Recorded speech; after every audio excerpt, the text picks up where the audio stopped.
여신욱 작가님 와주셔서 고맙습니다. 네, 반갑습니다. 일부러 제주도에서 올라와 주셔가지고 제가 너무 감사하기도 하고. 와이스트릿 네, 구경 갈 수 죄송하기도 있는 하고. 기회이기 때문에. 네, 아이고 골방 요만한데 네. 여기서 이렇게 하면 손 딱 다 닿는데. 혹시 모르시는 분들을 위해서 네. 간단한 자기소개 좀 네. 해주세요.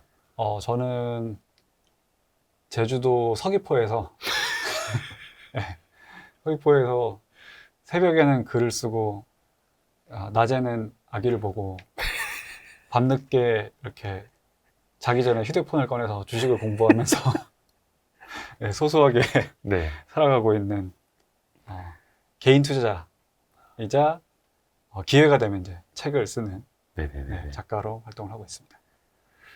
36에 은퇴하신 걸로 유명하잖아요. 그게 사실 은퇴라고 하면은 좀 네. 미안하죠. 왜요? 왜냐면 이게 은퇴라는 게 사실은 제가 그 당시에 제 프로필에다가 약간 장난식으로 적은 거였거든요. 오. 왜냐면 이제 그 제주도 내려가면서 이게 어떻게 보면 제 인생에서 하나의 실험이었는데 네.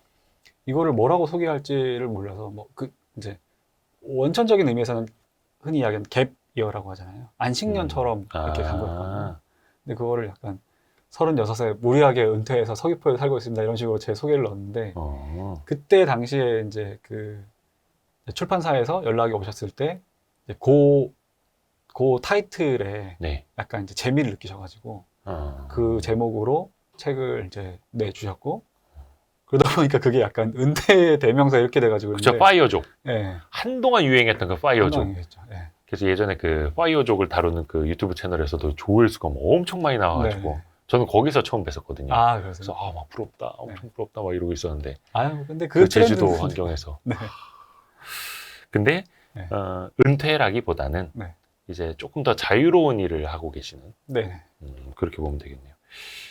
근데 사실 지금도 뭐라 해야 될까? 경제적 자유를 달성했다 아니면은 다른 수익을 창출하는 수단만 달라졌다? 어떻게 표현하는 게 맞을까요? 적어도 지금 올해부터는 확실히 제가 예전에 생각했던 어떤 그런 가치라든지 네. 더 적게 벌어도 적게 쓰면 살아갈 수 있다라든지 그런 부분들이 좀 번복이 될 것 같은 게 번복이요? 네. 왜냐면 이제 네. 작년 말에 아기가 태어났거든요. 아. 모든 게 바뀌었어요. 모든 게 바뀌고 이제 어떤 새로 다시 출발하는 느낌인데 네. 그래서 제가 개인적으로 원하는 어떤 그 자산의 척도도 허들도 많이 올라갔어요. 그래서 지금부터는 이렇게 안일하게 살면 안 되겠다 반성하고 있어서 네. 사실 조심스럽습니다. 또 괜히 헛된 부푼 꿈을 심어들였다가 실망할 수도 있기 때문에. 근데 이게 사실 파이어족에 대한 그 오해들도 많은 게 은퇴하면은 은퇴하고 나서 아무것도 안 한다고 해서 그게 은퇴가 아니잖아요. 네네. 사실은 은퇴하신 분들도 또 다른 또 사업을 또 계속 네. 시도하시는 분들도 계시고 한 2달, 석 달 이상 놀면은 못 논다 하더라고요. 또 근데 그건 아니에요. 제가 1년 놀아봤거든요. 예. 너무 좋아요. 다르네. 네. DNA가 다르네. 네. 근데 그거는 사실 내가 약간 한 3개월 정도 놀았을 때 네. 초조해지는 사람들이 있거든요. 예. 근데 저는 그건 있는 것 같아요. 성향상 3개월 이상 놀아도 초조해지진 않아요. 우와. 상황이 좋은 건 아닌데 초조해지진 않아요. 뭐라도 되겠지. 실제로 이제 뭐라도 되겠지라는 게 제주 쪽으로 이제 이주를 고려하시는 분들이 거기서 먹고 살 거 없으면 어떻게 해요? 막 그런 걱정을 많이 하시는데 제가 항상 말씀드리는 게 뭐라도 됩니다. 우리가 어떤 그 몸의 건강상의 문제가 없고 네. 기본적인 사회생활을 했다 그러면은 거기서도 먹고 살 길은 다 찾아져요. 와, 신기하다. 네. 저는 한 반나절만 놀면 초조하거든요. 그게 성향이 차이인 거죠. 와, 1년을 놀아도 초조하지 않다. 네. 근데 거기서 뭔가 찾아진다. 네. 근데 그게 좀 여유가 있으셔서 그런 거기서 나오는 플렉스는 아니고요. 네, 그런 건 아니었습니다. 혹시 지금 제주도로 가신 그 삶에 대해서 그것도 막 대기업, 외국계 기업 네. 쟁쟁한 데 다니시다가 네. 지금의 삶을 좀 후회하신 적은 없으세요? 후회 많이 하죠. 그러세요?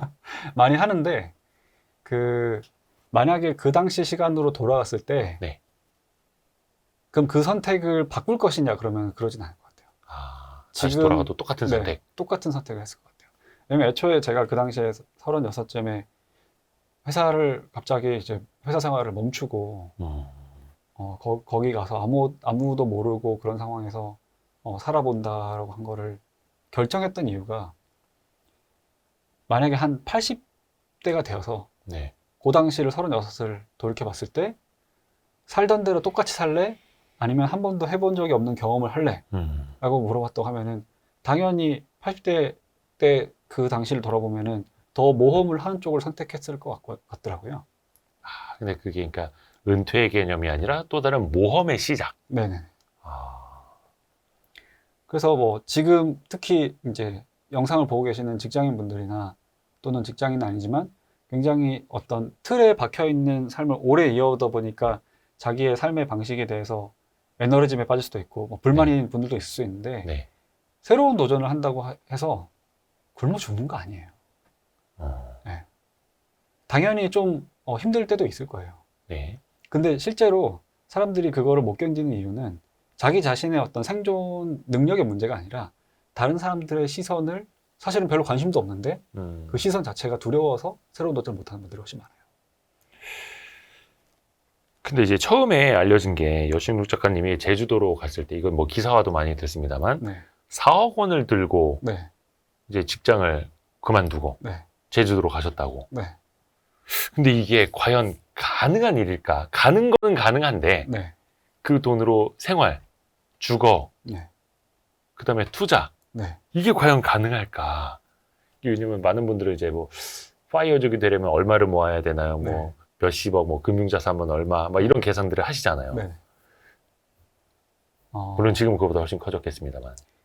네, 그 당시에는 제가 이렇게 오랫동안 그 제주에 살 줄 몰랐어요. 그래서 말 그대로 약간 갭 이어라고 생각하고 안식년, 네, 뭐 안식년으로 몇 달 생각하고 아니면 1년 네. 뭐 이 정도.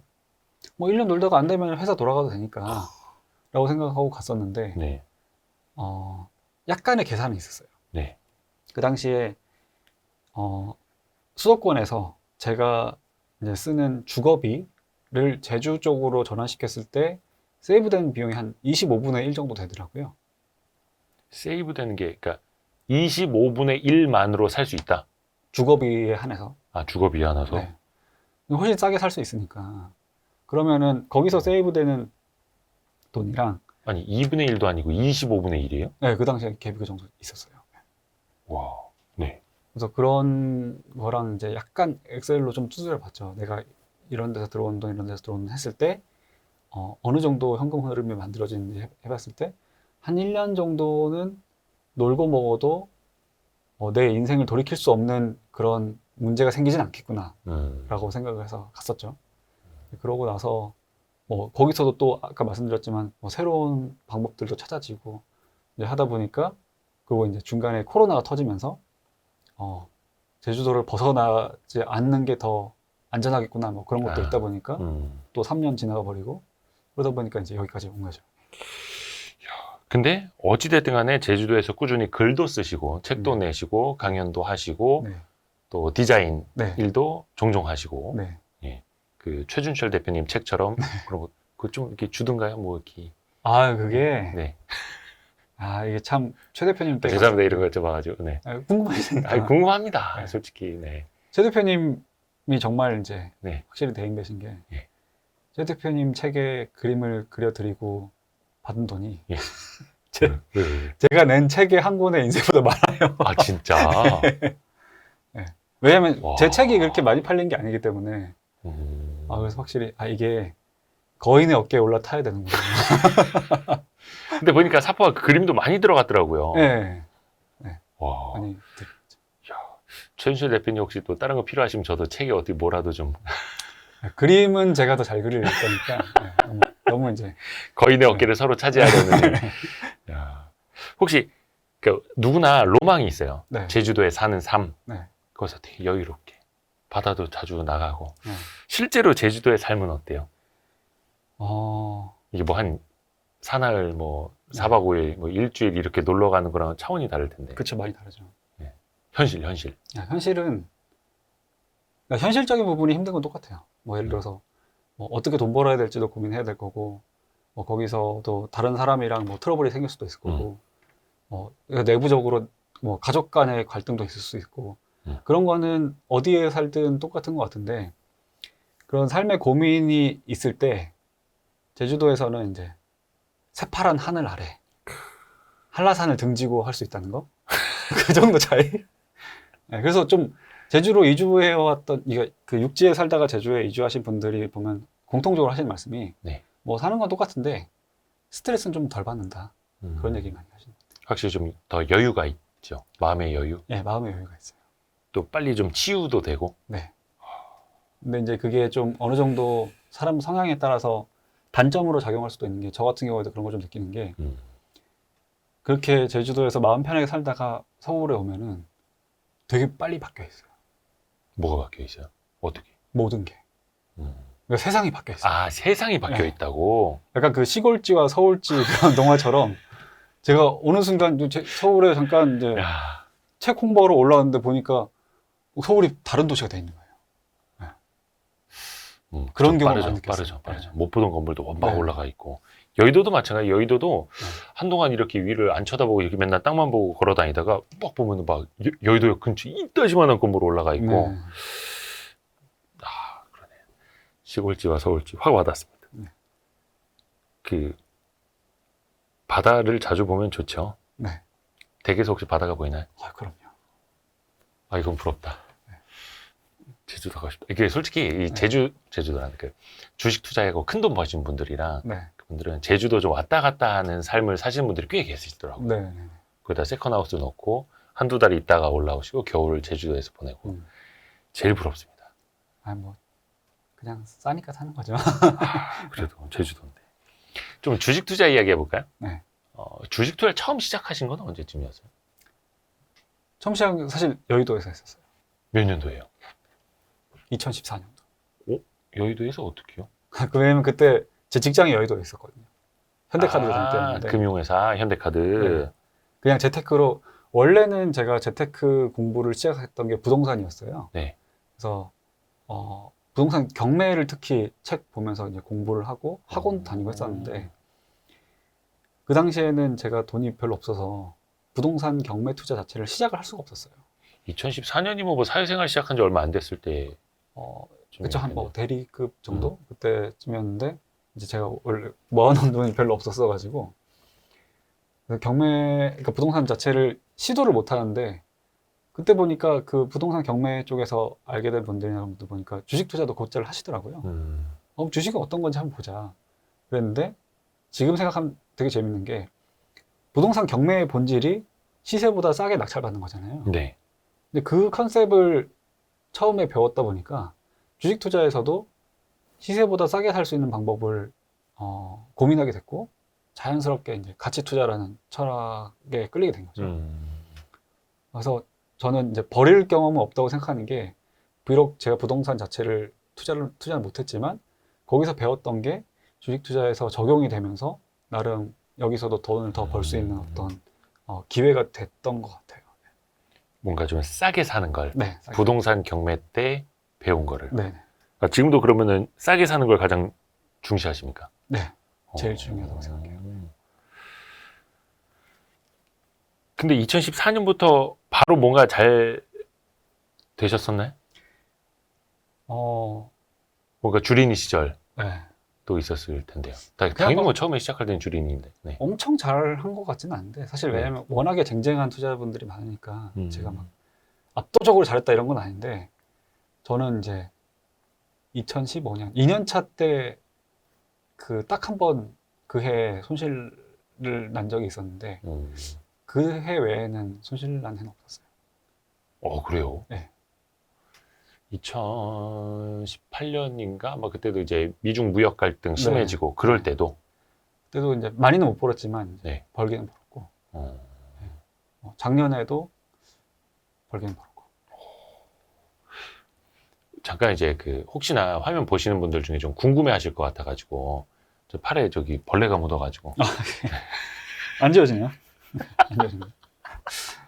의미가 있는 거라면서요? 예. 제가 이제 제주도 내려갈 때, 가기 좀 이렇게 전이고요. S 슈퍼맨을 이게 향하고 있는 개미. 네, 이제 슈퍼 개미가 되어보자 그런 아, 꿈을 이제 몸에 새겼었고 네네네네. 여기저기 이제 타투를 했는데 다 좀 투자 관련된 것들이에요. 여기 보면 먼거 이름이 써 있습니다. 네. 만약에 찰리 먼거라면은 어떻게 말했을까? 하우드 먼거 세이. 네. 그리고 여기는 그쪽에도 뭐가 네. 있나요? 네. 버핏이라면 어떻게 행동했을까? 네. 네. 아, 여기 이제 능력 범위. 오, 네. 한자로. 네. 그리고 여기는 복리는 작동한다. 네.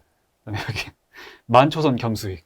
그건 무슨 뜻이에요? 그러니까 교만하면 손실을 보고 아, 겸손하면 수익을 얻는다. 그리고 이제 여기 지금 어깨에는 이제 안전마진. 사실 보고만 하면 별거 없는데 그냥 네. 보기에는 약간 이렇게 좀 불량한 사람처럼 보일 수 있지만 네. 제 나름대로 어떤 삶의 철학을 담아놓은 거라서. 네. 뜻이 있는. 네. 한 번씩 이렇게 보시면 더 기억을 하시는 거예요? 네. 안 그러면 그렇게. 까먹으니까요. 그 영화 메멘토처럼. 그렇죠. 여기도 뭐가 있나요? 이렇게? 네. 아무도 믿지 마라 이런 식으로. 이제 집중력과 실행력 뭐 그런 거 이게 하나씩 다 나와놨어요. 아, 그러면은 이제 네. 여신욱 작가님을 벗겨놓으면 명언집이 나오는. 되게 쓸데없어 보이긴 한데 저는 저한테 도움이 되니까. 실제로 그렇게 해서 투자할 때도 반영을 하기 위해서 네. 절대 잊지 않으시겠습니다. 네. 혹시 그 투자를 좀 하시다가 이렇게 하면 되는구나. 네. 이렇게 하니까 돈이 되는구나. 이렇게 하니까 수익이 차곡차곡 쌓이는구나를 좀 느끼신 계기가 있을까요? 네. 보통은 투자하신 분들이 인생 종목이라고 얘기를 하잖아요. 인생 종목. 네. 뭐 인생 종목이라고 하면은 뭐 큰 돈을 번 종목일 수도 있고. 네. 근데 제가 보기에 진짜 인생 종목은 어떤 나의 투자 철학을 만들어준 가르침을 얻은 종목이 진짜 인생 종목이라고 생각하거든요.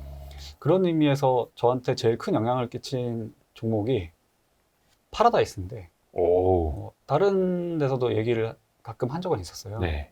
그러니까 저한테 제일 큰 상처와 제일 큰 어떤 그 수익의 기회를 줬던 종목 중에 하나거든요. 네. 뒤에도 좀 설명을 드리려고 했지만 파라다이스 같은 경우에 제가 그 당시에 투자 아이디어가 네. 영종도에 지금 파라다이스 시티를 한창 짓고 있을 때고 네네네네. 이게 완공이 되고 손님이 들어오기 시작하면은 매출 볼륨이 커지겠구나. 네. 중국 관광객들이 많이 오겠구나. 그런 이제 기대를 하고 들어갔는데 네. 제가 사고 2주인가 3주 뒤에 사드 사태가 터졌어요. 그래서 사자마자부터 쭉 빠지면서 이제 마이너스 30% 넘기까지 손실 평가손이 났었거든요. 마이너스 몇 퍼센트? 30%. 네네네. 그 정확하게 기억 안 나는데 그게 네, 아니, 그 정도. 30%인지 39%인지 아무튼 되게 많이 빠졌어요. 네네네. 근데 그 당시에는 제가 투자 경력도 길지 않았고 좀 무식하게 하던 때여서 뭐 손절도 못 하겠고 그 당시에 또 적은 돈이 들어간 게 아니었거든요. 네. 이거 어떡하지? 근데 이거를 손실 보고 팔 수는 없어. 그래서 그냥 계속 월급 들어온 대로 물타기 하면서 버텼어요. 근데 이게 아무리 해도 회복이 안 되는 거예요. 왜냐면 그때 생겼던 한알령이 사실은 이제서야 그쵸. 지금 네, 그쵸, 풀렸잖아요. 그쵸. 그런데 이제 그래서 그거를 제가 총 1년 반을 보유를 했는데 예. 1년 4개월 하고 반 정도? 보름 정도를 계속 평가 손실이었어요. 마이너스 30%던 게 물 타고 해도 마이너스 20%뭐 그 정도 수준이었고 근데 이제 이거를 계속해서 물을 타다 보니까 중간에 단기 저점들이 보이더라고요. 요만큼 빠지면 더 안 빠지더라. 또 네. 올라가다가 또 고꾸라지고 그럼 또 이제 이만큼 오면은 더 안 가고 그런 거를 보다 보니까 어느 정도 그 종목의 주가 흐름에 대한 이해가 생긴 거죠. 그러고 나서 2018년 그 가을에 그때 그 지수 전체가 폭락했었던 때가 있었어요. 2018년 가을. 네. 그쯤이면 막 트럼프가 맨날 트위터 올리고 이럴 네. 때쯤 아니? 예. 근데 그때가 그 지수가 그때 당시 단기 저점이었거든요. 예. 근데 그때 이제 파라다이스도 또 빠졌고 근데 이만큼 이상은 안 빠지더라고 생각했을 때 제가 좀 눈 좀 딱 감고 예. 좀 많은 액수를 또 부었어요. 예. 그랬는데 바로 그 다음 주에 예. 한중 통화 수합 협정 맺었다라는 뉴스가 떴어요. 네네네.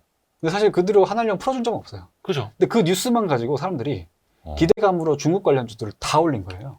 그러면서 파라다이스도 오 하는 사이에 제가 마지막에 그 물타기 했을 때 그 손실률이 마이너스 14%, 15% 정도였는데 네. 한 달 반 만에 플러스 80% 수익이 난 거예요. 와, 그게 한 12,000~13,000원대에서 반등이 그렇게 세게 올라왔었나요? 네.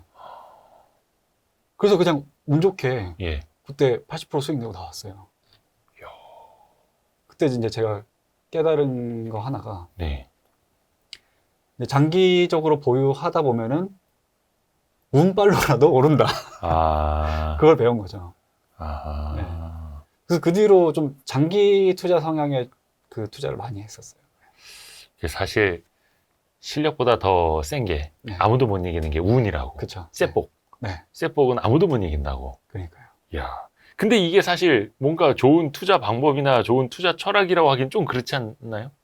근데 이제, 그쵸. 철학이라고 하긴 그런데, 투자라는 게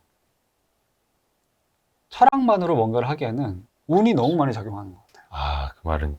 맞습니다. 그냥 운 때문에, 그러니까 개별 종목의 수익률은 이게 내가 뭐 10% 수익 난지, 30% 수익 난지, 100% 수익 난지가 운에 따라서 너무 그 갭이 크더라고요. 그래서 좀 운을 함부로 보지 말자, 그러니까 가볍게 보지 말자, 그런 것도 좀 생기고, 어떻게 보면 그게 하나의 철학일 수도 있는 것 같아요. 이야. 맞습니다. 저희도 책 콘텐츠로 운과 실력의 성공 방정식이라든지 네. 이런 것도 다룬 적이 있습니다만, 야구가 그렇지 않습니까? 네네. 아무리 그 방어율 1점대 투수도 네. 잘 던지고서도 패전 투수가 될 수도 있고, 네. 아무리 3할대 타자도 잘 친 타구가 야수 정면으로 갈 수 있는 거고, 네. 빗 맞았는데 텍사스형 안타가 될 수도 있는 거고. 네. 그렇죠. 그래서 그 운이 그렇다고 해서 운이 많이 좌우하니까 평소에 타격 연습 안 해도 돼. 또 이거는 또 말이 안 되는 거고. 그래서 그렇죠. 네. 실력과 운을 같이 갖춰야 되는. 네. 근데 그거를 이제 운도 많이 좀 체감을 하시는. 안 그래도 그 작가님 책에 보면은 운 관련된 네. 내용을 또 많이 언급하시더라고요. 네. 그것을 절대 무시할 수가 없는 게 주식시장이다. 네. 여신욱 작가님의 좀 주식 투자 스타일을 정의하자면 그러면 어떻게 말씀해 주실 수 있을까요? 그래서 저는 이제 좀 하방에 막힌 투자를 계속 찾으려고 노력을 하는데 리서치를 굉장히 열심히 하는 분들은 네. 좀 능동적으로 하방이 막힌 또는 상방이 크게 열린 이제 그 기업들 종목들을 계속해서 찾아다니잖아요. 네. 저는 그런 식으로 하지는 않고 좀 일어날 수밖에 없는 상황들이 있어요. 예를 들면은 날씨로 치면은 네. 당장 내일이나 일주일 뒤 날씨를 맞추는 거는 굉장히 난이도가 높지만 예. 여름이 겨울보다 더울 거라는 거를 예측하는 거는 굉장히 쉽잖아요. 그렇죠. 좀 그런 어떤 향후 1년이나 2년 뒤에 상황이 상식적으로 봤을 때 지금보다 나아지는 뭐 섹터나 종목들을 찾아서 그냥 1, 2년 물릴 각오하고 들어가요. 네. 근데 그렇게 하니까 시간 지나니까 그냥 수익이 나더라고요. 요거를 약간 예를 좀 들어 주실 수 있을까요? 제가 이제 예를 들어서 예. 뭐 지금 당장 적용시킬 수 있으려나? 이제 최근에 그 매수를 하진 않았는데 네. 좀 괜찮게 본 투자 아이디어가 광고 쪽이거든요. 네. 왜냐면 뭐 지금은 약간 바닥 대비 올라오긴 했는데 그냥 뭐 이것저것 쭉 모니터링 하다 보니까 제일기획이 네. 굉장히 주가가 많이 빠졌더라고요. 그렇죠. 광고 경기가 엄청 안 좋죠. 네. 그래서 봤더니 그러니까 누가 배당 수익률 때문에 얘기를 했었나? 그런데 네. 배당 수익률이 되게 높았고 봤더니 아니나 다를까 주가가 굉장히 낮아져 있었고 왜 주가가 낮아졌지 봤더니 올해 그러니까 작년까지는 실적이 괜찮았는데 올해 기업들이 워낙에 광고비를 이렇게 그 타이트하게 운영하다 줄였죠. 보니까 네. 그러니까 기업들이 돈을 안 쓰니까 실적이 안 좋아진 그렇죠. 거예요. 그래서 지금 기업들이 돈을 안 쓰는구나. 뭐 경기가 나빠져서 그런가 보다라고 생각했는데 좀 더 공부를 해보니까 광고 예산 집행이라는 게 주로 그렇더라고요. 기업들이 어쨌든 광고라는 게 더 매출액을 높이기 위한 그 수단이잖아요. 그렇죠. 그러다 보니까 광고비를 영영 묶어두지는 못하더라고요. 특히 어떤 광고비가 슬로우했던 해가 있으면 그 다음 해에는 오히려 더 공격적으로 광고비를 집행하는 경우도 있고, 네. 뭐 기업들도 어찌됐든 계속해서 흑자가 쌓이고 이러면은 그게 또 다음 해 광고 예산에 이제 책정이 될 수도 있는 거고, 거기까지 생각하다 보니까 퍼뜩 떠오르는 게 있는 거예요. 내년, 그러니까 제가 그 제일계획을 본 게 올해 7월 정도였는데, 네. 내년 7월에 무슨 일이 있지? 여기서 봤더니 네. 파리 올림픽이. 아, 벌써 그렇게 되나요? 네, 그렇더라고요. 하기사 저기 뭐 항저우 아시안 게임도 거의 이제 시작됩니다. 네. 이번 주에. 예. 그러니까 이제 도쿄 올림픽이 워낙에 네, 그건 크게 망하다 보니까 네. 그 파리 올림픽 같은 게 프랑스에서도 이를 갈고 있고 벼르고 있고, 아, 벌써 올림픽 시즌이 돌아오네요. 와. 그리고 내년에 기업들도 올해 광고비 아낀 만큼 내년 올림픽 시즌을 그냥 두고 넘어가지 않을 거고, 그러면 이게 이제 자동적으로, 그러니까 자연스럽게 광고 섹터에도 그 돈이 밀려 들어올 수 있겠구나라는 생각이 들더라고요. 아. 그럼 이제 올여름에 제일기획 사서 네. 내년 여름을 보는 거예요. 왜냐면 지금은 싼 편이니까. 근데 이게 지금 이제 주시하고 있는 단계. 근데 사실 7월 달에 좀 더 좋은 기회였는데 제가 지금 조금 반등을 했나요? 조금 반등했어요.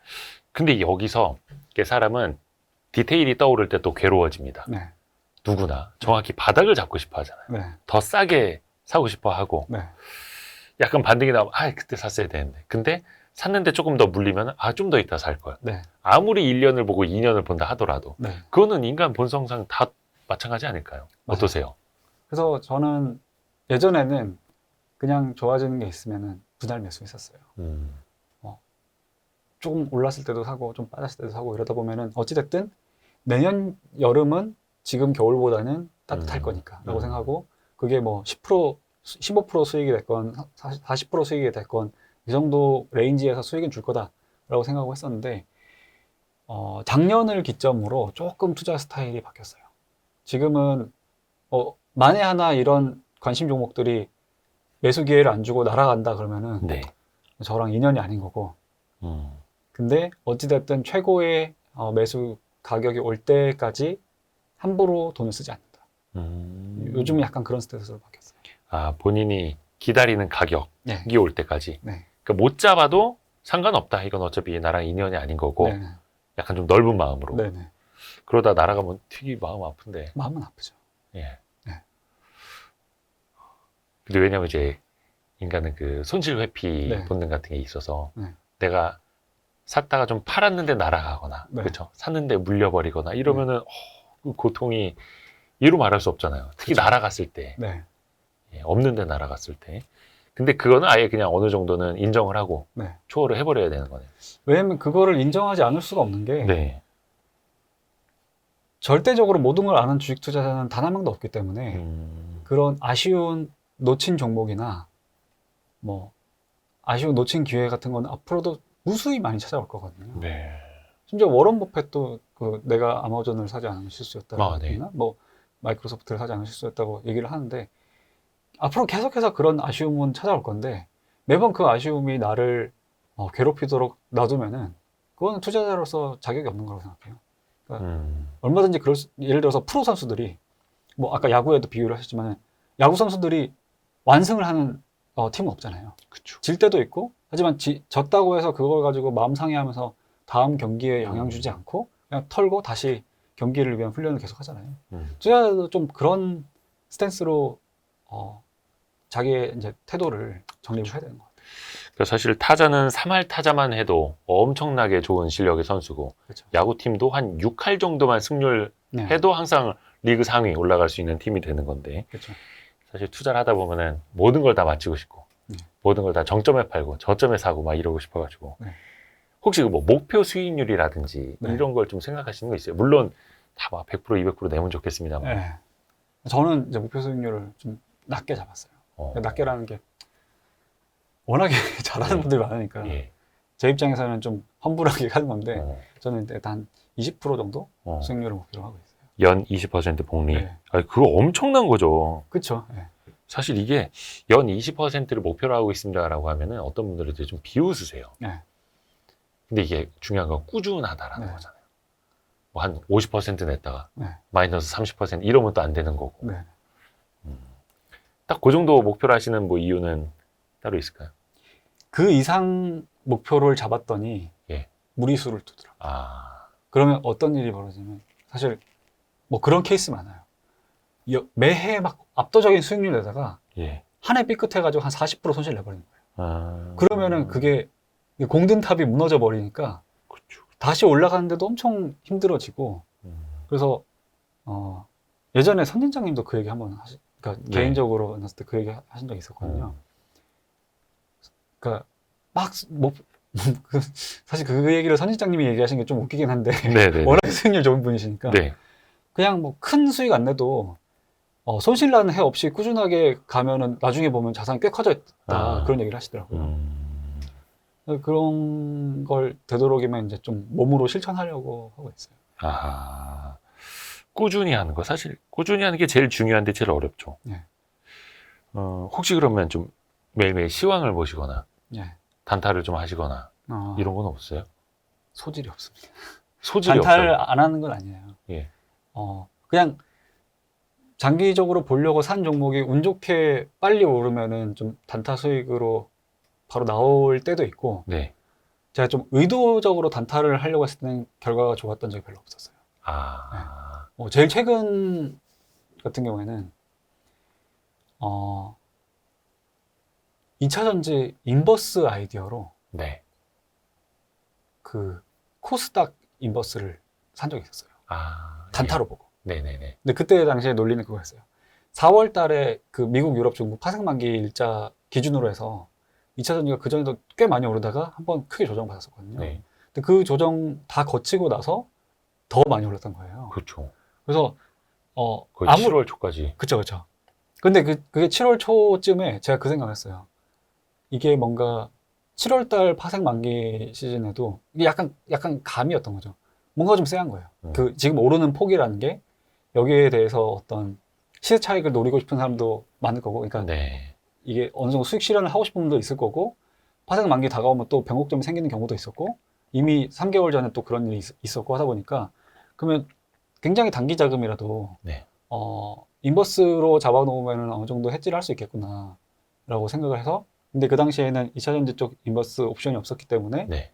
코스닥 이제 인버스를 매수를 했었거든요. 근데 결과가 좋지는 않았어요. 그냥 한 1.5%인가 수익 내고 그냥 나왔는데, 왜냐면은 사서 좀 갖고 있어 보니까 2차 전지는 그때 고점을 찍었었어요. 네. 근데 이게 정확하게 2차 전지에 대한 인버스가 아니라 지수 전체에 대한 그렇죠. 인버스다 보니까 코스닥 지수. 예, 지수가 생각보다 견조하더라고요. 그때 2차 전지에서 그 차익 실현한 어떤 자금들이 다른 테마를 또 사서 올리기도 하고 네네네. 그러다 보니까 실제 그 이제 종목에 대한 인버스 효과가 없어서 그렇게 드라마틱하게 뭔가 변하지가 않아서 역시 단타는 내 체질에 안 맞는구나 그러고 이제 깔끔하게 포기하고 나왔죠. 근데 평소에 많이 말씀하시는 게 네. 주식 투자를 또 주식 공부를 네. 열심히 안 해도 된다라고 말씀을 하세요. 예. 열심히 해야 되는 건 아닙니까? 열심히 안 해도 된다. 어떤 의미예요? 이게 열심히 지금 잠깐만 3시 반 됐는데 알림 울린 거 보니까 장 마감에 맞춰주신 거 아닙니까?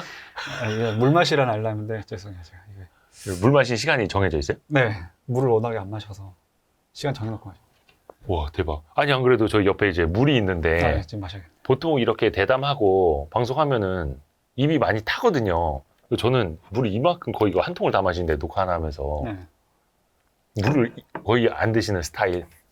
아니요, 좀 더 챙겨 먹으려고 하고 있어요. 왜냐면 그걸 알람을 맞춰놔요? 이게 그 얼마 전에 여기 출연하셨던 아놀드 홍 네네네네. 형님 덕분에 제가 올해 들어서 건강에 엄청 심취하게 됐거든요. 건강 관리에. 근데 이제 아놀드 홍 형님이 얘기하는 어떤 그 생활 수칙 중에서 하루에 물 2리터 먹기 네네네. 때문에요. 그래서 그걸 지키려고 하다 보니까 이제 이런 식으로 알람 맞춰. 지금 거의 한 10ml 들으신 거 같아요. 10ml 드셨는데. 긴장되니까 이 물도 안 들어가네요. 물 많이 먹어야 됩니다. 저는 물을 하도 많이 먹어가지고 화장실도 다 주고. 핸드폰 케이스 직접 만드신 거예요? 이것도 이제 제가 이거 이거 디자인을 하신 거예요? 네네네. 역시 디자이너 출신답게 이거 어느 카메라에 되나? 이런. 이거 좀 있어 보이는데요? 그러니까 슈퍼개미가 되려는 개미. 네. 어디 좀 하나 더 없습니까?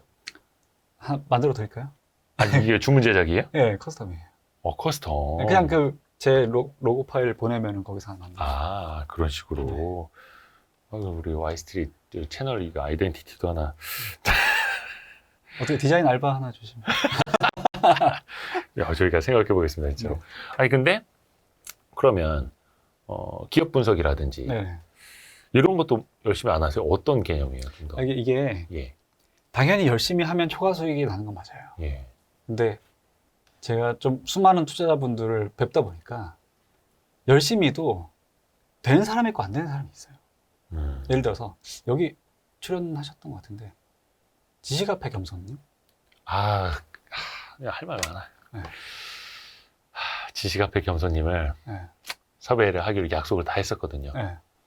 본인이 이제 목표한 자산이 달성이 되면 그때 나가겠다. 아 정말요? 그분이 올해 수익률이 장난이 아니에요. 이미 이제 막 이 빌딩 살좀 아무튼 그러니까 됐는데 안 나오겠대. 이제 안 나오셔도 되는구나. 그러니까 네. 그렇습니다. 여기까지. 네. 근데 그분을 개인적으로 아는 사이는 아닌데 네.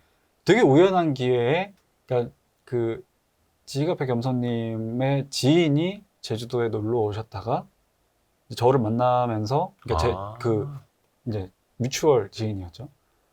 그래서 우연히 소개를 해주신 거예요.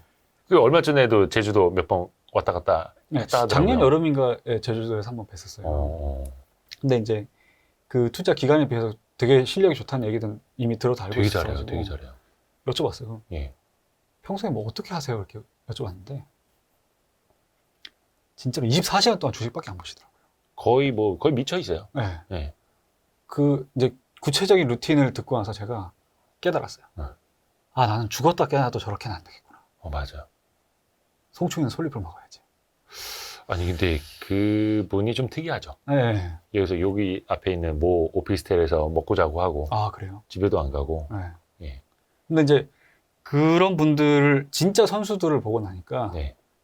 아 저게 되는 사람이 있고 안 되는 사람이 있겠구나라는 생각이 들더라고요. 근데 나는 안 되는 쪽인 것 같고 그렇지만 어떻게든 돈을 벌어야 될 거고 네. 그럼 거기에 맞는 방식을 찾아야겠다라고 네. 생각했어요. 네.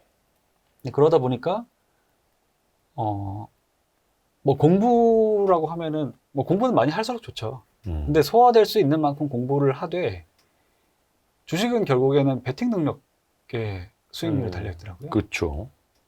그 베팅 능력을 좀 더 현명하게 극대화시킬 수 있는 방법을 찾아보다 보니까 오히려 공부를 덜 할수록 더 저는 수익률이 좋아지더라고요. 근데 뭔가 확신이 있어야지 비중을 확 실을 수 있잖아요. 아 그런 건 있죠. 저도 어찌됐든 주식을 하면서 한 10년 정도 네. 봐온 기업들이 있으니까. 근데 이제 저 같은 경우에는 수익률을 극대화시키기 위해서 종목들도 보지만 뭐 그냥 설렁설렁 보는 정도고 상황을 이용하려고 많이 노력을 해요. 예를 들면 아까 그런 제일기획 같은 거. 네. 그 당시에 제일기획이 PBR도 역사적인 저점이었고 네. 코로나 때보다 쌌어요. 코로나 때가 사실은 상황이 훨씬 안 좋았는데 그때보다 네. 밸류에이션 더 쌌고 내년에는 어떤 광고업들이 매해 그러니까 정기적으로 수혜를 보는 이벤트도 앞두고 있었고 네. 그럼 이거를 여름에 사서 그러니까 겨울에 사서 여름에 파는 전략이 될 것 같은 거예요. 그럼 이제 그런 것들을 무겁게 신는 거예요. 그러니까 밀짚 모자를 겨울에 사는 전략으로. 네, 그거를 뭐 저는 이제 개인 투자자이기도 하지만은 좀 집중 투자를 하는 스타일인데 뭐 그런 것들이 있으면은 좀 많이 실어도 괜찮아요. 뭐 중간중간에 수익률이 슬로우해질 수는 있겠지만 내가 원하는 캐시는 제때 될 거니까 좀 그런 식으로 했고 또 작년 같은 경우에는 작년에 제가 그거를 더 몸으로 느끼고 좀 체화시켰던 한 해였는데 총 8종목을 신규 매수를 했었거든요, 작년에. 작년에요. 네. 네. 근데 한 개 빼고 다 수익이 났어요. 그 제가 그런 적중률이 나타났던 적이 한 번도 없었어요. 뭐 10개를 산다 그러면은 한 6개 정도 맞을까 말까 했거든요. 예. 근데 적중률이 확 높아진 거예요. 그래서 이제 그러니까 작년에 했던 방식이 종목 자체를 발굴하는 것보다는 거의 기존에 봐왔던 종목들을 사는 수준이었는데 그 상황을 샀어요. 반대매매 터질 때. 막 시장 급락하고 네. 막 다 곡소리 날 때. 네. 그런 좀 작년에 그런 유의미한 기회가 워낙에 하락장이었어가지고 많이 그렇죠. 왔었거든요. 2022년은 정말로 힘든 시장이었는데. 네. 21년도 마찬가지였고. 근데 그때 제가 1월 달에 한 번 사고, 5월 달에 한 번 사고, 6월 달에 한 번 사고, 9월 달에 한 번 사고, 11월에 한 번 샀었거든요. 그거를 기억하실 정도면 평소에 매매를 많이 안 하신다는. 그쵸, 그때만 그쵸. 샀어요. 대부분 이제 하루에 매매 몇 번 했는지 기억을 못 하시는데. 네. 어. 그래서, 그때 그런 걸 깨달은 거예요. 와. 내가 엄청 똑똑할 필요 없구나.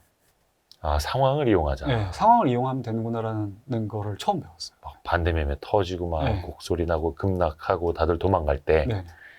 그래서 이제 양쪽 팔뚝에 찰리 먼거와 워런 버핏은 어떻게 생각하고 어떻게 말했을까? 네. 뭐 물론 그분들이 한국 시장에서 반대 매매를 이용하자 뭐 이런 생각은 안 하셨겠지만은 어찌됐든 이제 그분들의 어떤 철학을 제 나름대로 재해석을 한 거죠. 그러면 평소에 뭔가 좀 현금을 좀 갖고 있어야 되잖아요. 아니 그냥 있는 돈으로 샀죠. 네. 어. 그리고 뭐 중요한 때는 조금 빌리기도 하고. 네. 네. 혹시 레버리지도 좀. 네. 그러니까 주식담보로 그래서 어. 조금 쓰기도 하고. 아. 그래서 뭐 벌리면 갚고. 네. 그런 식으로 해서 상황을 이용하고 네. 대신에 싸게 사는 데 집중을 하시고. 네. 그래서 뭔가 좀 추세 추종이라든지 네. 52주 신고가 종목이라든지 이렇게는 그럼 접근을 하시는 적이 거의 없으신가요? 해봤는데 예. 그 충분한 수익이 날 때까지 보유를 못해요. 마음이 불편해서. 그러니까 예를 들어서 뭐 52주를 뚫고 간 거를 사본 적도 있었어요. 네네네. 뭐였더라? 펄어비스였나? 어. 펄어비스가 그때 한창 주목받을 때. 2019년인가 그때 예. 도깨비 그 티저 영상 나오고 이러면서 그때 난리였죠, 완전. 네, 기대감이 엄청 갔을 때 있었잖아요. 네네네. 그때 그 말 그대로 그 당시에 어떻게 하다가 또 제주도에 있는 트레이더 분을 만난 적이 있었어요. 네. 그분이 52주 뚫을 때 그 사는 그런 얘기를 해주셔가지고 한번 테스트 해보자 그래가지고 따라 샀어요. 보유를 못 하겠는 거예요. 마음이 불편해서. 그래서 잠깐 보유하다가 그냥 팔아버렸어요. 근데 이게 확실히 수익이 나는 종목은 그 종목을 샀을 때 마음이 편해야 되는 것 같아요. 그쵸, 그쵸. 그게 52주 신고가가 맞는 분들도 있을 거고 안 맞는 분들도 있을 것 같은데 적어도 뭐 어떤 전략으로 샀건 간에 보유한 직후부터 마음이 불편하면 그건 뭔가 내가 잘못된 투자를 하는 것 같아요. 약간 그러면 보수적인 투자를 하시는, 왜 보수적인 네. 투자자는 마음이 편하다, 뭐 네, 이런 네. 책도 있듯이. 네. 아하. 근데 이거는 물론 이제 성향마다 다 다릅니다. 그렇죠, 그렇죠. 네. 어떤 분들은 신고가 나는 종목이 제일 편한 거다 또 이렇게 네. 말씀하실 수 있으니까 그거는 네. 본인의 성향에 맞게 네. 하시면 되는 거고요. 그러면은 제주도에 사시면은 기업 탐방 자체는 쉽지가 않겠죠? 네, 못해요. 어. 뭐 할 수 없고 주담 통화도 네. 제가 이제 MBTI가 INFP거든요. 그래서 예.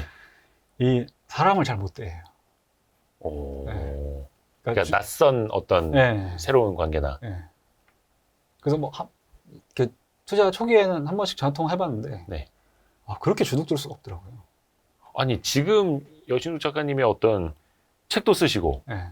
주식 투자 경력도 좀 되시고 네. 뭐 한데도 그래요? 주담 통화가 어려우세요? 안 맞는 건 안 맞더라고요. 성향상. 네. 그래서 그냥 주담 통화 안 해도 되는 종목만 투자해요. 그럼 평소에 리서치라든지 이런 네. 건 어떻게 하세요? 그냥 남들 하는 것처럼. 그러니까 뭐 어. 볼 수 있는 건 다 봐요. 이제 읽을 수 있는 건 다 읽는데 그런 어떤 탐방이라든지 주담 통화라든지 굉장히 그런 디테일을 챙기는 분들이 있잖아요. 근데 저는 그런 거를 남들보다 잘하지 못한다는 어떤 결론을 달아서 그러면 그런 디테일 없이도 수익을 낼 수 있는 거를 정말 상황적으로 허락했을 때 좀 집중 투자를 하고 마음 편하게 기다린다. 약간 그런 식으로 좀 투자 방식을 쳤어요. 혹시 그런 생각 안 해보셨어요? 혹시 그러면 뭐 예를 들어서 주식이라는 게 어느 날 갑자기 뭐 5, 6% 하루에도 떨어질 수도 있는 거고 네. 근데 뭐지? 내가 모르는 뭔가 있나? 네. 좀 불안할 수도 있잖아요. 불안하죠. 예. 그건 이제 시간으로 해결하죠. 시간으로. 네. 오. 이거는 이제 경험 때문에 그러니까 예. 경험적으로 터득한 건데 특히 국장은 적어도 안전마진을 고려하고 산 종목에 대해서는 한 3년 버티면 수익 나더라고요.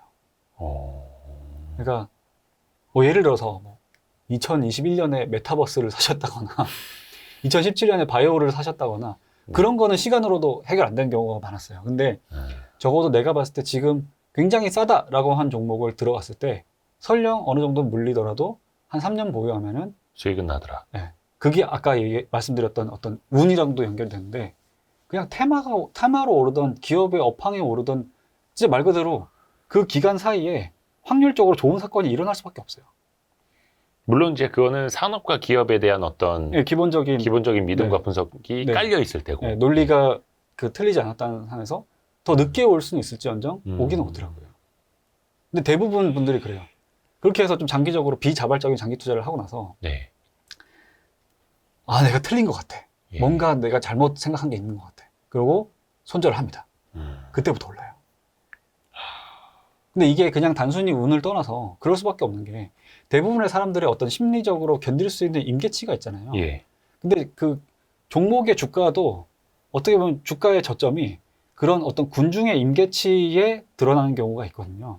그럼 결국에 그때 그 사람들이 팔고 나가면 수급적으로 오를 수밖에 없어요. 그러니까 이게 단순히 그냥 운이나 감으로만 되는 건 아닌 것 같고 어느 그쵸. 정도는 그 논리가 있는 거거든요. 근데 그렇게 봤을 때 우리나라에서 어지간한 종목은 3년 정도 보유하면은 수익이 나더라고요. 근데 3년 지나도 안 나면은 그냥 팔았어요, 저는. 근데 그게 사실 그냥 저 혼자 생각한 게 아니라 실제로 뭐 조엘 그린블라트라든지 벤자민 그레이엄도 그런 얘기를 했었어요. 네. 어떤 저평가 가치주를 발굴했을 때 3년 정도 보유했는데도 성과가 드러나지 않는다면 기회비용이나 어떤 만에 하나 있을지 모를 나의 논리적 오류를 커버하기 위해서 매도를 할 수도 있다라고 얘기를 했었거든요. 근데 그 시간 가치, 기회 비용 네. 어떤 분들이 이제 한 3개월 정도 생각하시거든요. 네. 아, 이거 3개월 물려 있으면 답 없는데 막 네. 이렇게. 근데 그게 시계열은 확실히 다르시네요. 네네. 3년. 네. 그러면 이게 이제 여신욱 작가님은 큰 투자 기회를 한 번씩 보고 뭐 자주 매매하는 게 아니라 한 방에 팡, 네. 팡, 팡 이렇게 기회를 잡으시는 건데 네. 그런 건 좀 어떤 형태로 눈에 띕니까? 아, 이거는 큰 투자 기회다. 그러니까 예를 들어서 기대 수익률 자체가 높아야 되는 거잖아요. 네.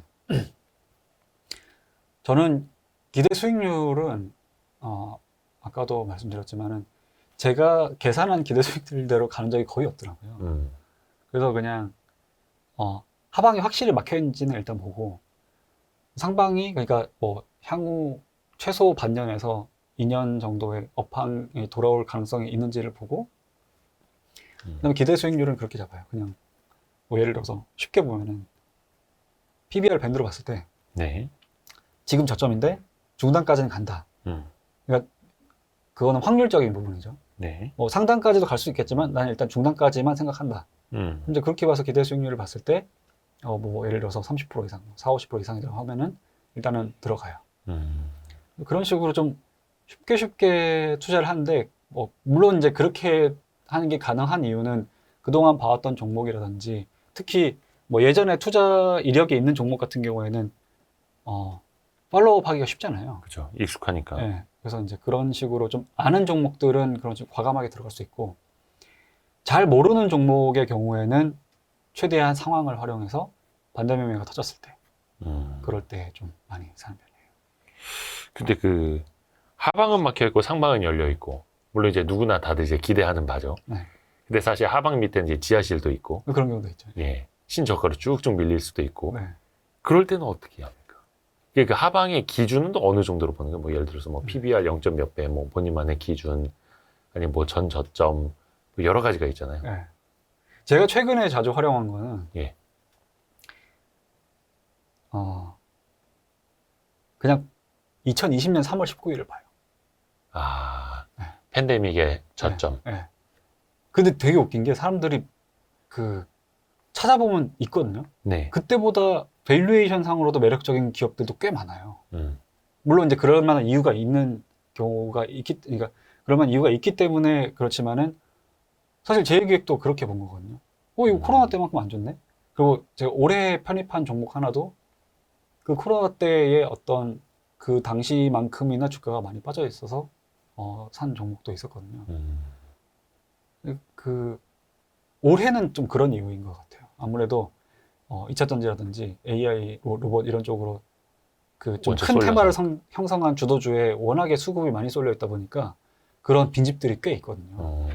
사실 그런 거는 사서 틀릴 수도 있는데 틀려봤자 마이너스 한 7, 8% 이상 안 빠져요. 실제로도 그랬고, 그럼 이제 그런 식으로 샀는데 뭐 한 2, 3일 정도 더 빠지는 경우는 있어요. 그럼 뭐 한 마이너스 5%대 한 번 더 사요. 그럼 그때가 항상 끝이었거든요. 작년에도 그랬었어요. 반대 매매가 터질 때만 골라서 샀더니 거의 그때 샀던 종목 대부분이 일주일 안에 수익권으로 전환되고 다시 손실권으로 안 들어가더라고요. 어떤 그 팬데믹 당시 극단적인 공포에 내몰렸던 그 가격을 기억을 하면서 그걸 또 이제 상대적으로 이제 비교를 해보시는 거네요. 혹시 그 부동산 투자는 안 하십니까? 아까 그 부동산 경매를 사회 초년생 시절부터 좀 돈 주고 배웠다라고도 하셨는데. 부동산 얘기하면 좀 마음이 많이 아파서요. 좀 슬픈 얘기 나오나요? 네. 하지 말까요, 그럼 이거? 네? 딴 데서 말씀하신 것 같아서. 네. 네. 아니 뭐 딴 데서 얘기한 적 없어요. 왜 본 것 같지? 왜냐면 제 마음이 그러니까 저는 제 어떤 주식 투자의 성과가 떳떳한데 네. 와이프가 좀 많이 아쉬워요. 그냥 그 집만 안 팔았어도 막 수도권에 집이 있을 때 그거를 팔므로써 어떤 대시세를 놓친 적이 있었기 때문에 그래서 이제 지금은 이제 제주도에 집 한 채는 있는데 어떤 투자 목적으로 한 건 아니고요. 괜찮아요. 광교에서는 바다가 안 보이잖아요. 그럼요. 제주도가 훨씬 더 좋습니다. 뭐 그렇게 생각 안 하면 어떻게 하겠습니까? 그렇죠. 거기서 이제 행복과 바다의 전망, 뷰가 다른데요. 그러니까 좀 아까도 운을 좀 이야기를 했는데 여신울 작가님이 평소에도 운에 대해서 굉장히 신경을 좀 많이 쓰시는 것 같고 근데 이거 운은 내가 만들 수도 없는 거고 기다린다고 해서 뭐 정해진 시기에 오는 것도 아니고 어떤 분들은 나는 왜 이렇게 운이 없을까? 나는 언제 한번 저렇게 얻어 걸려보나 생각을 하실 거거든요. 그런 분들을 위해서 뭐라고 좀 이야기를 해주실 수 있을까? 그러니까 투자를 하면 할수록 운은 정말 많이 작용을 하는 것 같은데 그 운과 실력의 성공 방정식에도 나오지만은 오랫동안 머무르다 보니까 깨달은 게 있어요. 행운은 절대로 컨트롤할 수 없어요. 그렇죠. 흔히 이야기하는 테마주라든지 뭐 어떻게 갑자기 인수가 돼서 상한가를 갔다든지 그거는 제가 예측하고 들어갈 수가 없거든요. 근데 불운은 100% 내 실력으로 피할 수 있어요. 야 이거 명언이다. 그 사람들이 대부분 불운에 빠지는 이유가 오를 것만 보고 들어가거든요. 그렇죠. 만에 하나 내릴 수 있다는 걸 안 보고 들어가다 보니까 근데 하필 운이 나빠서 그 내가 간과했던 워스트 케이스 시나리오가 펼쳐져 버리는 거예요. 그러면은 마이너스 30% 40% 반토막까지도 손실이 나는 경우도 있고. 그래서 그런 것들을 피하려고 노력하다 보면은 그냥 뭐 운이 따라줬을 때 20, 30% 수익 날 게 7, 80% 수익 나는 경우도 있고. 정말 싸게 샀던 게 계속 보유했더니 막 400%, 500% 갈 수도 있는 거고. 그래서 행운은 내가 컨트롤할 수 없지만 불운은 확실히 내가 컨트롤할 수 있고. 많은 분들이 아시다시피 주식 투자라는 게 그 찰스 앨리슨 그분이 말씀하신 것처럼 패자의 게임이잖아요. 지지만 않으면 돼요. 잃지만 않으면 된다. 거기서 이게 상한가를 어떻게 보면 이제 주식 투자 하다 보면은 상한가 맞는 일이 얻어서 걸리기는 해요. 그 뭐 빈도의 차이일 뿐이지 얻어서 걸리기는 하는데 잘 되는 사람은 갑자기 이제 나는 자산 가치로 봤는데 막 갑자기 맥신, 초전도체 이런 걸 얻어 걸리기도 하고 그럴 때 이제 뭐 빠르게 수익을 내고 나오는 수단이 되기도 하는데 그거는 언제 어떻게 찾아올지 모르는 거고 근데 불운은 100% 내 실력으로 피할 수 있다. 이게 그겁니까? 그러면은 어디 뭐 쫓아다니거나 비싸게 산다거나 그런 실수를 하지 않으면 된다라는? 최대한 이제 그래서 제가 또 갖고 있는 개인적인 철칙 중에 하나가 52주 내에 100% 이상 오른 종목은 절대로 따라가지 않는다. 사실 그렇게 해서 놓친 종목도 정말 많거든요. 그렇죠. 그 100% 간 게 500% 가고 800% 가고 뭐 하니까요. 뭐 예를 들어서 올해 같은 경우에 특히 그게 드라마틱하게 그렇죠. 어떤 뽀모가 왔던 장사였는데 예. 그러니까 저도 당연히 아깝죠. 예. 그러니까 예를 들어서 2차 전지 같은 것도 제가 관심 있었던 종목들도 있었거든요. 그때 못 샀어요. 근데 못 샀는데 그게 막 몇백 프로 갔어요.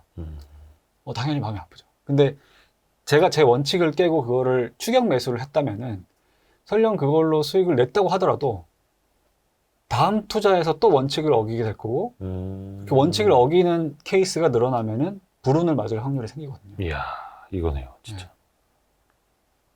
그걸 가지고 숙향 선생님은 네. 안 먹고 말지라고 이제 스스로를 네. 생각을 하신다고. 제가 숙향님 책 덕분에 그 생각을 하게 됐었어요. 그 숙향님의 첫 책을 읽고 예, 예. 안 먹고 말지란 그 문구가 그것도 새겨야겠구나. 어디 좀 공간이 있나요, 좀? 네, 공간은 많습니다. 아, 네. 그럼 뭐 살찌워도 되고요. 아마. 근데 아무튼 그때 그 문구가 너무 강렬해서 그러니까 숙향님 책이 되게 잔잔하잖아요. 네네네. 근데 그 안 먹고 말지는 다들 기억하시더라고요. 예. 저도 그거를 되게 오랫동안 제 투자에다가 적용을 시켰거든요. 이게 나쁘게 말하면 뭐 정신승리 아니냐 이렇게 보실 수도 네. 있는데 네. 사실은 그렇게 해서라도 본인을 힐링을 하고 네. 내 원칙을 지킬 수 있도록 노력을 한다라는 거죠. 맞아요. 저는 정신 승리가 나쁘다고 생각 안 해요. 정신 승리가 계좌의 패배보다는 낫잖아요. 이분 완전 면 제조기네. Y3 와가지고 막 지금 막 터지네. 제가 그 예. 대표님 보고 약간 흥분해가지고. 아닙니다. 이야, 기뻐가지고. 정신승리가 계좌의 패배보다 낫다. 네. 이거 뭐 써놔야 됩니다. 이런 거. 왜냐면 저도 이렇게 하거든요. 괜찮아서. 저도 얼마 전에 조금 일찍 판 종목이 막 이틀 연속 막 7, 8%씩 올라가지고 막 짜증나 죽겠는데. 그래도 내가 그거 팔고 딴 데 비중을 실어서 거기도 좀 올라가고 있으니까 괜찮아. 그래서 멘탈 케어. 네. 멘탈 케어합니다. 혹시 그러면 아까 좀 사드 맞았던 파라다이스 이야기를 좀 해주셨고 네. 또 그게 다시 한중 통화 스와프 때문에 이렇게 네. 얻어 걸린 케이스도 이야기를 해주셨는데 네. 그거 말고도 좀 운이 좋았던 케이스, 운이 나빴던 케이스 혹시 또 있을까요? 남 주식 투자했던 얘기가 이렇게 재밌지? 사실 운에 관해서 제일 많이 배운 거는 그 종목이었거든요. 왜냐하면 예. 나쁜 운도 경험해봤고 좋은 운도 경험해봤기 때문에. 네. 근데 이제 거기서 제가 얻은 거는 장기 보유했을 때 다양한 운이 발생할 할 확률이 더 높아지고 그렇죠. 그 말은 하방을 막아놓고 기다리면 좋은 운만 맞을 가능성이 높다는 거예요.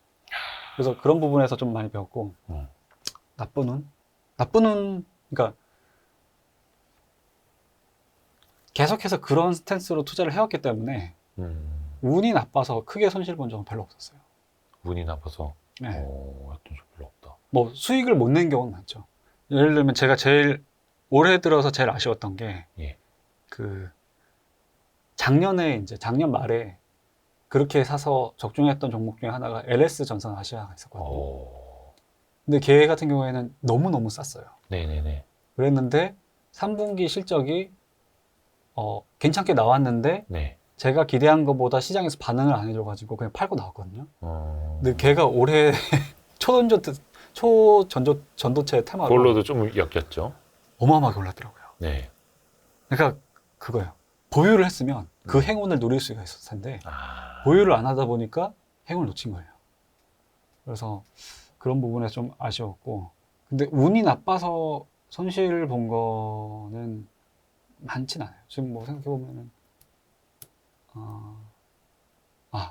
YG 엔터테인먼트, YG 같은 경우에는 블랙핑크를 보고 들어갔는데 네네네. 제가 사고 다다음 주에 그 S모 가수의 예. B모 게이트 사건이 터지면서 주가가 확 내려가는 거였어요. B모 게이트가 뭐지?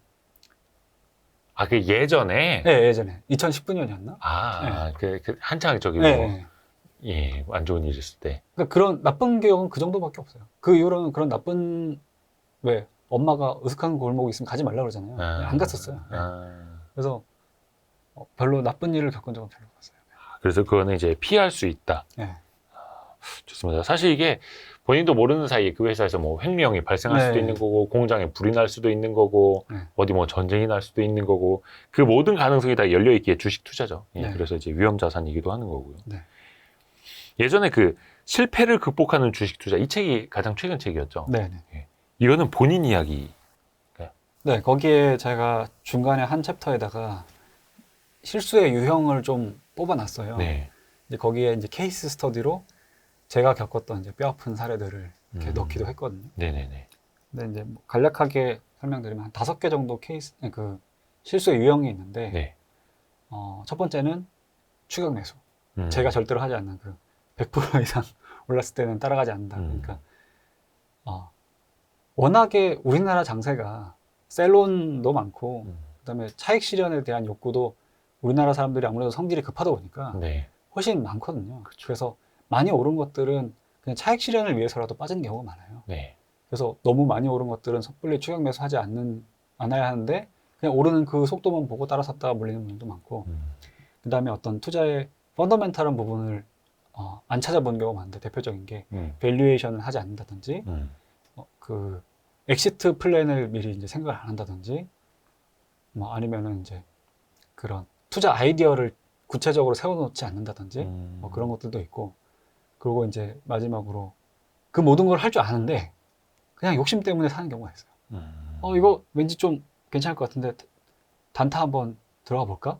그렇게 샀다가 그러다 장기 투자가 되죠. 네, 그런 경우도 있잖아요. 비자발적 장기 네. 투자. 그래서 이제 그런 것들에 대해서 제가 개인적인 경험도 조금 기술을 했었고요. 추격 매수, 밸류에이션, 엑시트 플랜, 투자 아이디어, 네. 그다음에 어떤 욕심 뭐 이런 알면서도 하는 탐욕. 네, 그런. 탐욕. 네. 근데 이게 또 누구나 또 어떻게 보면 반복할 수밖에 없는 실수들이기도 해요. 네. 한두 번 하는 실수가 아닙니다. 그죠? 원래 실수는 반복하지 말아야 되는데 네. 이게 주식 투자를 하다 보면 이 시장 안에 있다 보면은 네. 또 저지르게 되죠. 그렇죠. 또 자책하고. 네. 그래서 그 확률과 빈도를 줄이기 위해서 이걸 계속해서 학습하고 리마인드하고 네. 새겨놓고 여차하면 뭐 새겨놓고. 네. 혹시 그러면 이 속된 말로 네. 존버하는 네. 것과 이거는 손절해야 된다. 그렇다고 해서 무조건 다 3년을 기다릴 수는 없는 거고 네. 그 기준을 좀 말씀해 줄 수 있을까요? 저는 이제 2가지 정도로 생각을 하는데, 네. 첫 번째는 아무래도 거의 모든 투자자분들이 얘기하셨겠지만, 네. 그 투자 아이디어의 훼손 여부. 그게 일단은 제일 중요할 것 같고요. 그다음에 2번째는 저는 손실률 자체도 봐야 하는 것 같아요. 그러니까 조심해서 투자를 하면은 시장이 아무리 많이 빠져도 마이너스 20-30% 이상 손실을 볼 수는 없거든요. 네. 그러니까 그 이상 빠졌다는 거는 내가 잘못한 게 분명히 있는 거예요. 30% 정도 그 이상 빠진 종목이 있다 그러면은 뭐가 됐든 내가 잘못한 부분이 있는 거거든요. 그럼 그렇다고 했을 때는 투자 아이디어의 훼손으로 봐야 되는 거고, 이제 그걸 어떻게 대응하는지에 대한 문제인데, 손절을 한다고 하더라도 저는 바로 하는 건 추천드리진 않아요. 손절을 바로 하는 건 추천하지 않는다. 그러니까 내가 틀렸다는 걸 깨달은 즉시 손절하는 분들 있잖아요. 예. 저는 그거는 그렇게 추천드리진 않아요. 그래요? 특히 초보 투자자인 분들은. 그럼 내가 투자 판단 잘못했다. 네. 투자 아이디어가 훼손됐다. 이건 내 실수다. 네. 깨닫고 네. 어떻게 해야 됩니까? 이거 뭐 이렇게 계속 새겨야 됩니까? 이렇게 해서 막 고통스럽게? 손절을 하시고 싶으면 저는 한 최소 5개월에서 6개월 정도 나눠서 분할 매도를 하라고 말씀드려요. 손절조차도? 네. 손절조차도 운에 따라서 확률을 분산시키는 거죠. 분할 매도. 네. 이게 대부분 분할 매도는 수익권에 있을 때 네. 잘라서 조금씩 이제 수익 네. 챙기라고 말하는데 네. 손절조차도 분할 매도를 하라. 네. 이게 뭐 어떻게 보면은 멘탈 케어 측면도 있고 실제로도 그렇게 하는 게 더 유리한 게, 대부분 자기가 손절까지 고민할 정도로 하면은 오히려 주가가 저점인 경우도 많거든요. 네. 더 뼈아픈 실수가 그때 자기의 마음을 못 이기고 손절을 했는데 그냥 시장이 올라온 만큼 회복하는 경우도 있어요. 그럼 또 멘탈 나가죠. 네. 또는 없었던 호재가 갑자기 생기는 경우도 있어요. 예.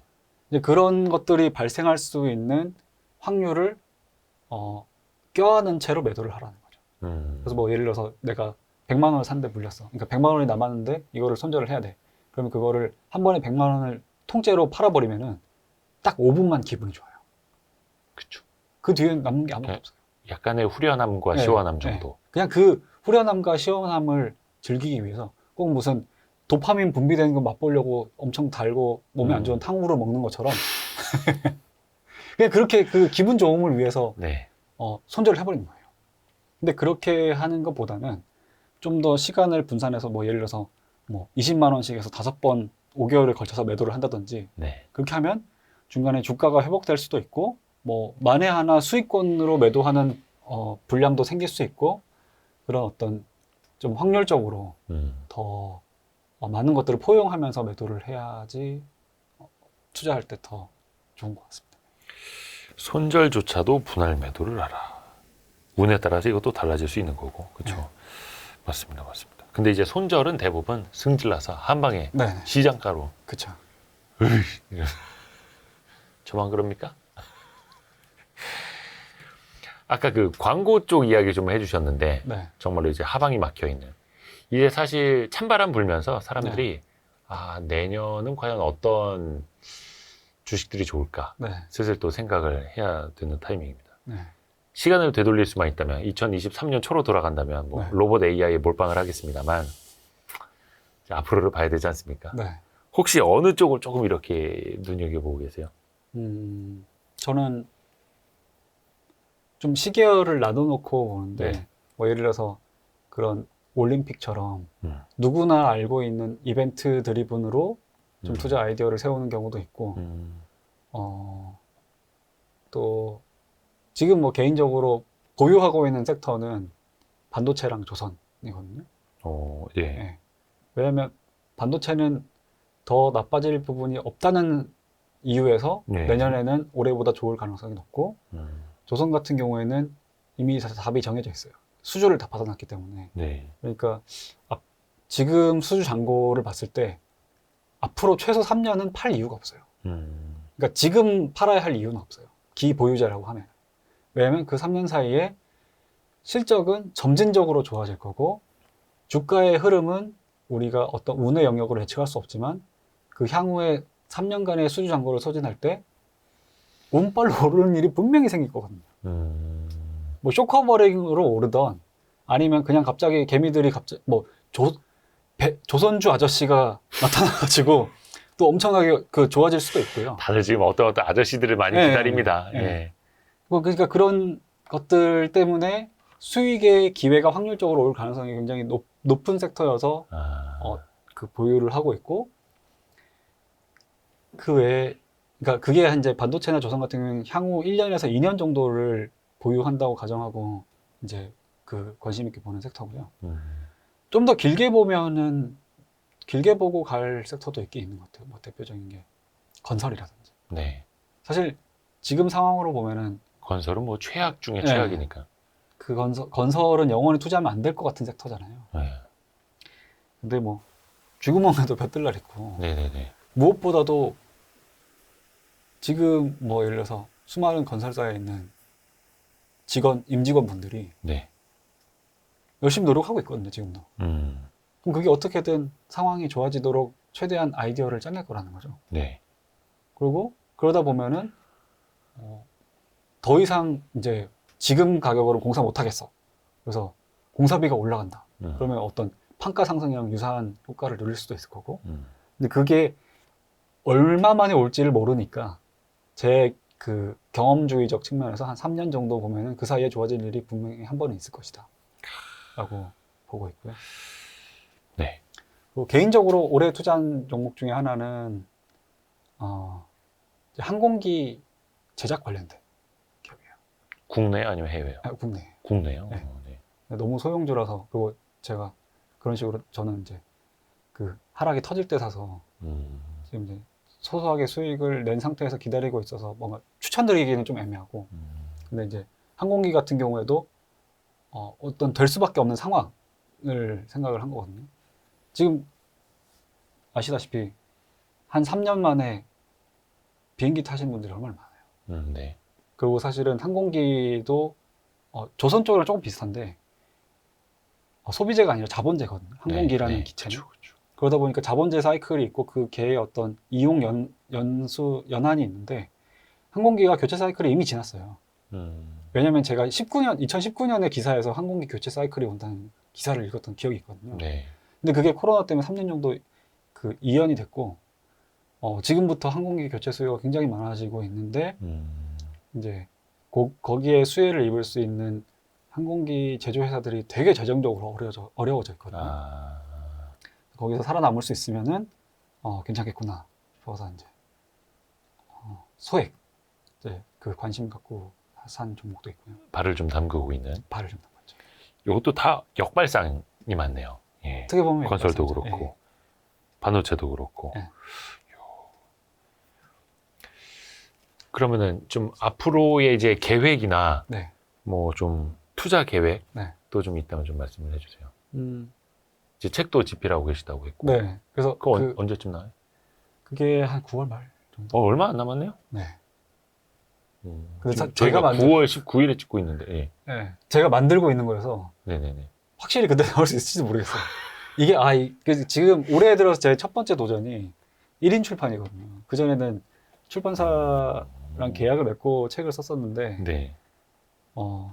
직접 한번 써보자. 왜냐면 최근에 책을 만들 기회가 몇 개 있었어가지고. 그렇죠. 글 되고 그림 되고. 네. 그럼 다 되네. 네. 그러니까 그 최 대표님 책에 그림 그리고 나니까 내가 해도 다 하겠는데? 약간 그런 오만이 생긴 거죠. 그래서 지금 시도를 해봤는데 생각보다 이게 어렵더라고요. 이게 확실히 책을 만드는 건 글을 쓰는 거랑은 근본적으로 다른 일이라는 거를 이제 맨 땅에 헤딩하면서 그래요. 배우고 있는데, 그래서 이제 책 제작을 하고 있고, 첫 번째 책은 아무래도 기존에 잠들어 있던 원고 중에서 네. 작년에 그 투자 경험을 좀 더 구조화시켜서 이제 특히 반대매매라든지 이런 상황적으로 돈을 벌 수밖에 없는 상황에서 굉장히 수동적으로 내가 똑똑하지 않아도 수익을 낼 수 있는 방법, 이런 것들로 좀 책을 구상한 거를 지금 제작 중이고요. 그 다음에 이제 어찌됐든 출판사 만들었으니까 그냥 출판사를 만드신 거예요? 네, 그냥 1인 출판사로. 네. 이제 전자책. 일단은 위주로? 전자책으로 나갈 거예요. 그리고 이제 그 다음 종이책으로 지금 계획하고 있는 게 신분을 밝힐 수 없는 저보다 더 유명한 주식 블로거가 한 분 계세요. 네. 근데 그분이 이제 제주에 살고 계시거든요. 누굴까? 밝히지 말라고 하셔가지고 제가 아는 분이에요? 모르는 분이에요? 블로그 글을 안 보셨을 수는 없어요. 네. 근데 이제 그분이랑 주식책이 아니라 제주서래와 관련된 수필을 지금 쓰고 있어요. 에세이. 그래서 그것도 제작 예정이고, 그 다음에 이제 올해 와이스트리트에서도 출연하셨지만은 아놀드 홍 네네네네. 형님을 만나면서 어떤 제 삶의 그 방향성 이런 것들을 좀 대대적으로 수정하기 시작했거든요. 건강관리 쪽으로도 굉장히 지금 심취해 있어가지고 네. 제가 제 몸에다가 실험하는 것도 굉장히 많고, 주식할 때랑 비슷해요. 그러니까 모르는 분야를 정복하기 위해서 그 분야에 있는 책을 읽을 수 있는 건 다 읽고, 내가 내 인생에 실험할 수 있는 건 다 실험하고, 네. 그 결과를 구조화시켜서 컨텐츠로 만들면은 책이 써진다. 그거를 이제 건강 쪽으로 가능하다면 내년 상반기. 그는 아놀드 홍 형님의 영역 아닙니까? 이거 좀 밥그릇 뺏기. 근데 그분은 워낙에 저보다 많이 네, 이제 네. 어느 정도 구축되어 있는 분이기 때문에 네. 제가 진입한다고 해서 걱정하지는 않으실 거예요. 네. 네. 그런 쪽을 생각하고 있습니다. 정말로 많은 계획을 갖고 계시네요. 또 네. 부지런하시기도 하고. 사실 부지런해서 한다기보다는 지금 상황이 네. 그런 거 말고는 할 게 없어요. 왜냐하면 일단 아직은 아기를 육아에 집중을 하다 보니까 제가 제 시간에 뭔가 생산적인 거를 할 수 있는 거는 새벽에 한 2-3시간밖에 없거든요. 그때 새벽에 2-3시간 동안 내가 어떤 뭔가를 이제 돈이 되는 뭔가를 창조할 수 있는 건 사실은 지금은 글쓰기밖에 없으니까. 네. 빨리 어린이집 보내면 됩니다. 요즘 투자하시는 분들이 예. 너무 초조한 것 같아요. 그래서 그 부분은 좀 우리가 다 같이 실수하지 말자는 의미에서 좀 이야기를 해보고 싶었던 게 있는데.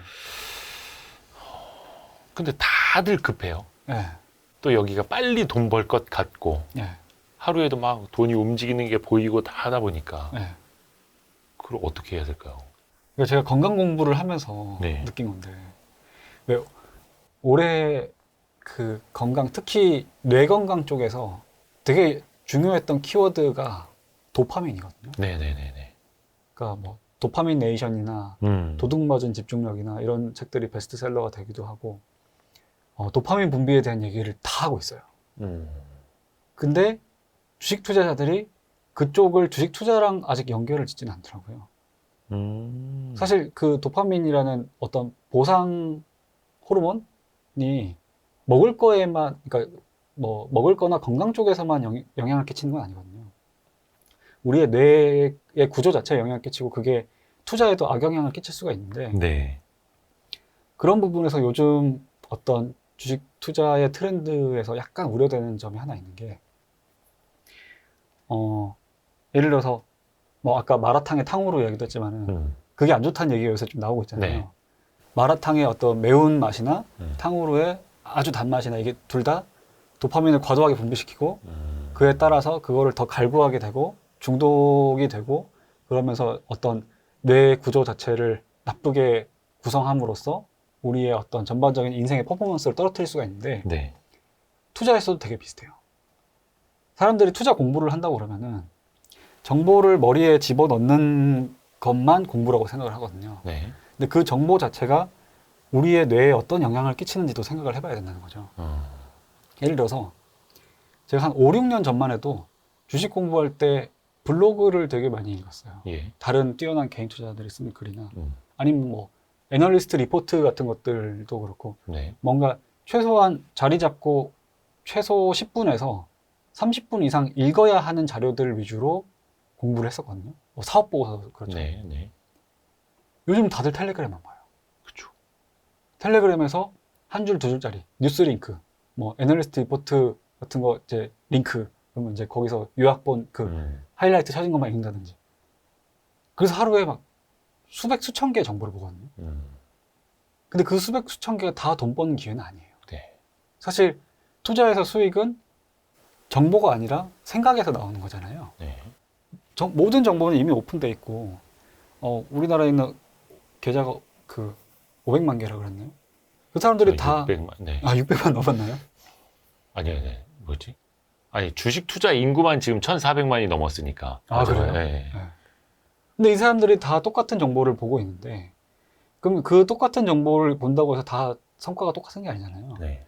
결국에는 더 나은 생각을 한 사람이 더 나은 수익을 가져가는 건데 이 숏폼 컨텐츠들이 생각할 기회를 자꾸 박탈하고 있더라고요. 그렇죠. 그래서 저도 최근에 보던 텔레그램 채널들을 좀 저도 이제 그런 것들 제 스스로가 좀 느끼다 보니까 약간 슬림다운 하고 있거든요. 맞아요. 예. 그리고 이제 그런 걸 의식적으로 생각하려고 노력해요. 내가 오늘 이만큼의 정보를 봤는데 그 중에서 딱 하나만 남기려면 뭘 남기겠냐? 나에게 오늘 가장 중요했던 정보는 뭐냐? 이거를 떠올리려고 해요. 그러면 이제 그게 하루에 하나씩 쌓이면 일주일에 7개가 되잖아요. 네. 그러면 거기서 또 그 7개 중에서 뭐가 더 중요한지. 그게 한 달이 되면은 이제 거기서 또 그거죠. 약간 예전에 가요 방송 같은 데서 왕중왕전 하듯이 네네네네. 월말 결산으로 그럼 이번 달에 제일 중요한 정보는 뭔지. 그런 식으로 정보의 우선순위를 그게 맞든 틀리든 중요하진 않아요. 우선순위를 생각해 보려고 하는 시도 자체가 이미 어떤 우리의 생각하는 능력에 영향을 끼치거든요. 그런 식으로 좀 특히 숏폼 형태의 투자 정보의 소화에 의해서 나의 어떤 그 지식의 도파민이 과다 분비돼서 판단력이 흐려지는 걸 좀 막으려고 하고 있어요. 네. 그런 부분도 한번 생각해 보시면 좋을 것 같아요.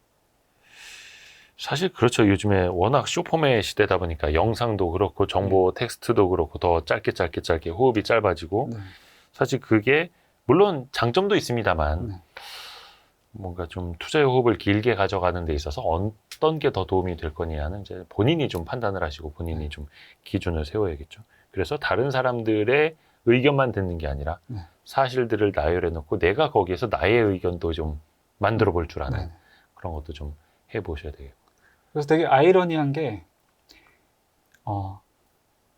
텔레그램이나 블로그 같은 거를 아니면 뭐 리포트나 이런 것들을 보는 투자자들보다는 텔레그램이나 블로그나 리포트를 생성하는 투자자들이 사실은 성과가 더 좋을 수밖에 없어요. 그렇죠. 맞아요.